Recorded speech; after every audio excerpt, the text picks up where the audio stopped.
사무엘상 10장 1절에서 16절의 말씀을 저와 여러분이 한 절씩 교독 후에 마지막 절을 함께 읽겠습니다.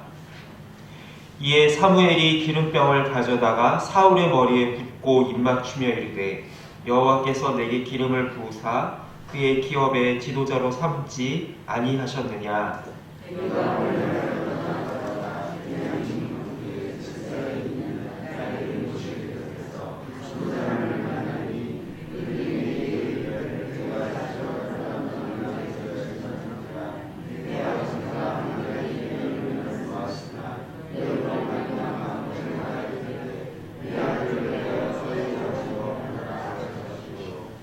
내가 거기서 더 나아가서 다볼 상수리 나무에 이르면 거기서 하나님을 배우려고 베델로 올라가는 세 사람을 만나리니 한 사람은 염소 새끼 셋을 이끌었고 한 사람은 떡 세 덩이를 가졌고 한 사람은 포도주 한 가죽 부대를 가진 자라.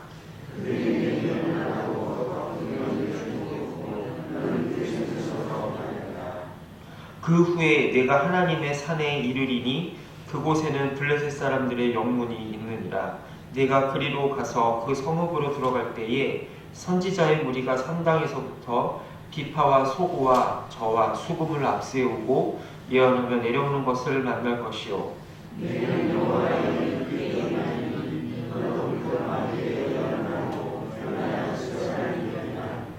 이 징조가 내게 임하거든 너는 기회를 따라 행하라. 하나님이 너와 함께 하시느니라.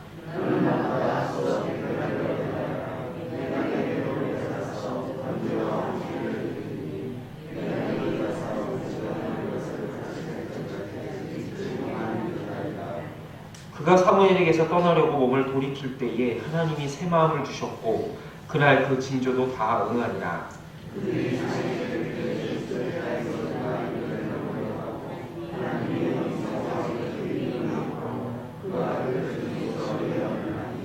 전에 사울을 알던 모든 사람들이 사울이 선지자들과 함께 예언함을 보고 서로 이르되 기스의 아들에게 무슨 일이 일어났느냐 사울도 선지자들 중에 있느냐 하고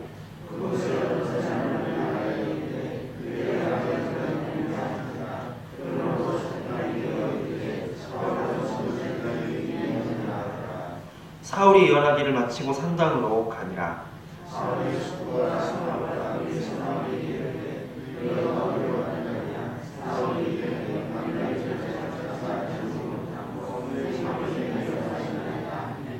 사울의 숙부가 이르되 청하노니 사무엘이 너희에게 이른 말을 내게 말하라 하니라. 사울이 그의 숙부에게 말하되 그가 암나기들을 찾았다고 우리에게 분명히 말하더이다 하고 사무엘이 말하던 날에 이는 말하지 아니하니라. 아멘. 어떠한 일이 되었든지 간에 처음 길을 개척하는 개척자는 모든 것이 두렵고 조심스러우며 고민스럽기 마련입니다. 어느 누구도 가보지 못한 길을 혼자 길을 내면서 가야 하기 때문이지요. 그래서 많은 사람들은 대부분은 편한 길, 익숙한 길로 가기를 원하지만 하나님께서는 때때로 당신의 백성들을 아무도 가보지 못한 막막한 길로 이끄심을 보게 됩니다. 아브라함이 바로 그러한 길을 걸어갔던 대표적인 사람이었습니다. 본토 친척 아버지의 집을 떠나서 어느 누구도 가보지 못한 길을 가라고 그는 부름을 받았죠. 모세 역시 나이가 80이 다 되어서 호렙산의 떨기나무 가운데 부름을 받고 하나님의 백성을 애굽에서 구해내라고 하는 명령을 받게 됩니다. 그런데 하나님께서는 이렇게 당신의 백성을 부르시고 홀로 그 혼자 사명을 감당하도록 내버려 두지 않으십니다. 아브라함을 부르시면서는 하늘의 별을 보여주시며 너의 자손이 이렇게 많아질 것이다 라고 약속해 주셨고요. 모세를 부르시면서는 어떤 표징을 보여주셨습니까?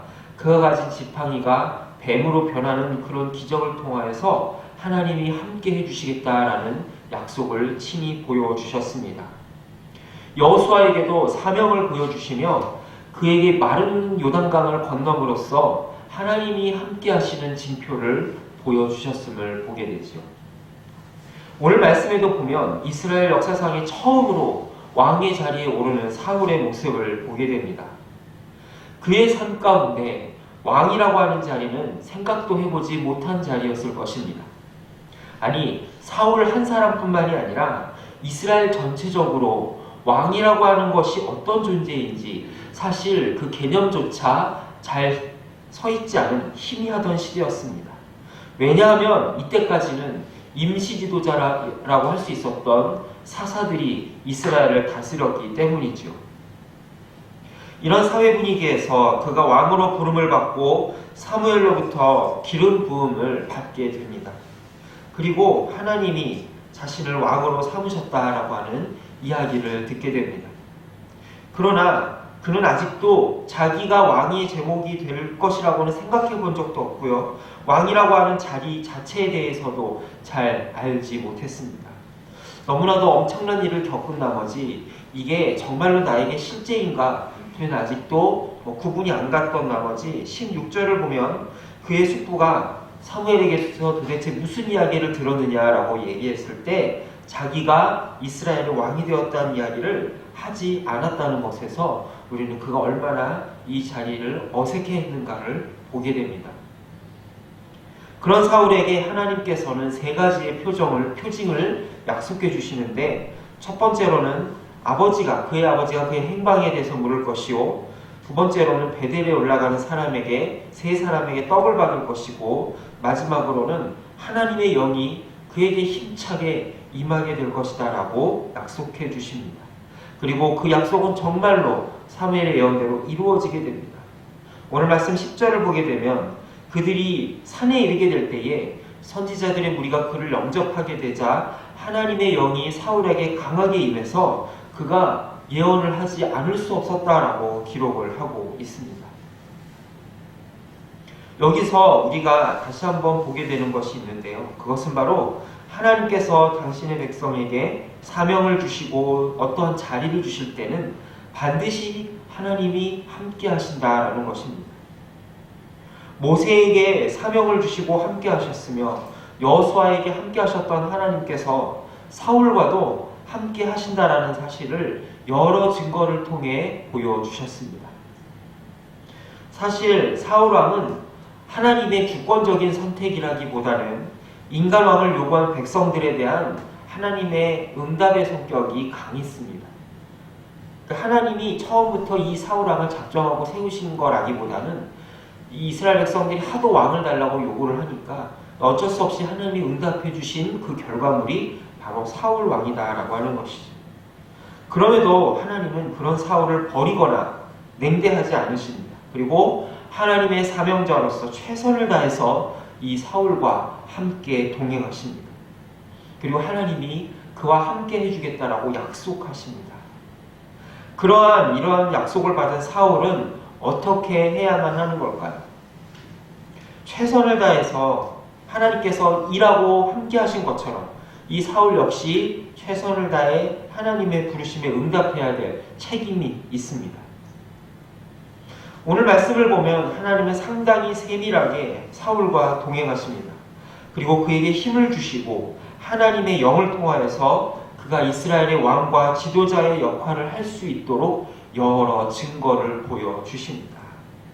이것은 무엇을 보여주고 있을까요? 이스라엘의 왕은 하나님께서 친히 세우신다라는 것입니다. 비록 인간의 요구에 의해서 왕의 제도가 세워졌긴 하지만 그러나 이스라엘 백성은 여전히 하나님의 백성이기에 그들의 지도자는 하나님께서 친히 세우고 인도하신다라는 것을 보여주고 있습니다. 그가 또한 사울이 왕위에 취임한 이후에도 왕의 직무를 수행함에 있어서 자기의 임의대로 하는 것이 아니라 하나님의 인도대로 하나님의 말씀에 따라서 자신의 직무를 수행해야 된다는 것을 성경은 우리들에게 보여주고 있습니다. 사울과 함께 하셨던 그 하나님은 훗날 하나님의 백성들에게 더 큰 약속과 표징을 보여주셨습니다. 그것은 바로 임마누엘로 이 땅에 오신 예수 그리스도이십니다.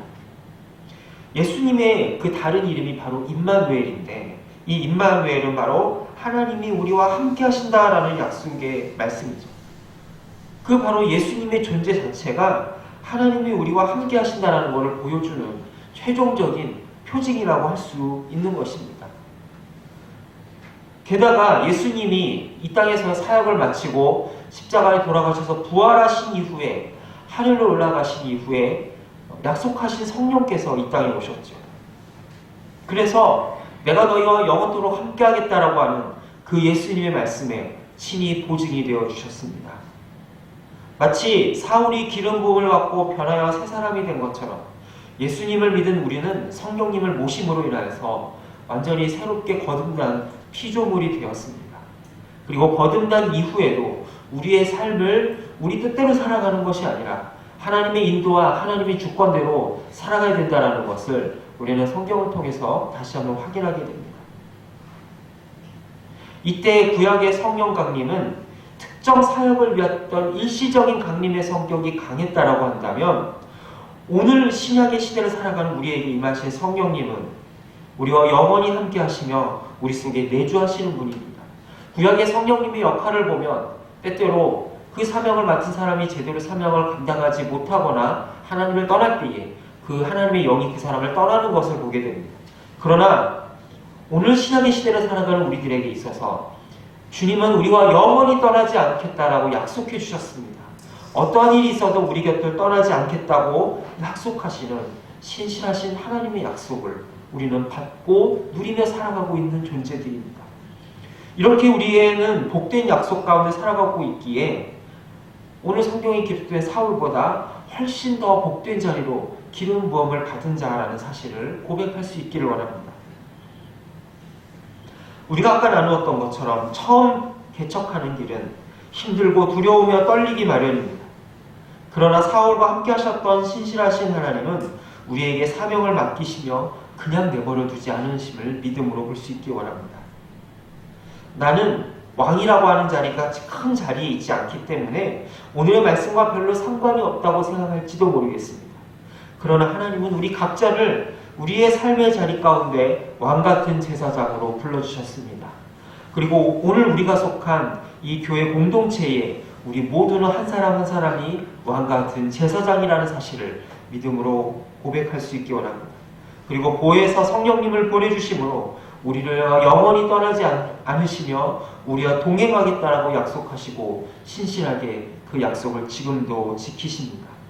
그렇기에 우리는 때로는 두렵고 떨리지만 그 하나님의 함께 하심을 믿음으로 바라보며 왕같은 제사장처럼 오늘 하루를 살아가는 복된 믿음의 가족들이 될 수 있기를 간절히 소망합니다. 이 시간 함께 기도하실 때 하나님 우리를 각자의 자리에서 우리를 삶의 사명자로 부르심을 기억하며 하나님의 함께 하심을 붙들 수 있게 해주시옵소서라고 함께 합심하여 기도하겠습니다. 하나님 아버지 이 시간 간절히 소망하며 아버지 앞에 나아갑니다. 하나님 연약한 우리를 붙잡아 주시옵소서. 주님 이 시간에 주님 우리 긍휼히 여겨주시고 우리를 삶의 자리에서 붙들어 주신 하나님의 은총을 기억하며 하나님 우리를 존귀한 자로 은혜로운 자로 세우시는 그 하나님의 함께 하심을 바라볼 수 있도록 인도하여 주시옵소서. 주님 이 시간 주님의 함께 하심을 바라볼 수 있기를 소망하며 기도합니다. 언제나 내가 너와 함께하고 떠나지 않겠다라고 약속하신 주님, 때론 우리의 삶에서 부딪히는 여러 가지 문제들과 힘든 일들로 인해 두렵고 떨리지만 그 하나님의 함께 하심을 바라보며 승리하며 나아갈 수 있도록 인도해 주시옵소서. 하나님 아버지 연약한 우리를 붙잡아 주시고 하나님의 권속으로 주의 종으로 삼아주심에 감사합니다. 사울에게 주신 은총과는 비교할 수 없는 성령의 내주하심과 인도하심을 함께 하심으로 우리와 함께 하시는 하나님의 약속을 붙들고 나아갑니다. 그 은총을 붙들며 오늘 하루를 살아갈 수 있도록 인도해 주시옵소서. 예수님의 이름으로 기도합니다. 아멘. 하늘에 계신 우리 아버지, 아버지의 이름을 거룩하게 하시며 아버지의 나라가 오게 하시며 아버지의 뜻이 하늘에서와 같이 땅에서도 이루어지게 하소서. 오늘 우리에게 일용할 양식을 주시고 우리가 우리에게 잘못한 사람을 용서하여 준 것 같이 우리 죄를 용서하여 주시고 우리를 시험에 빠지지 않게 하시고 악에서 구하소서. 나라와 권능과 영광이 영원히 아버지의 것입니다. 아멘.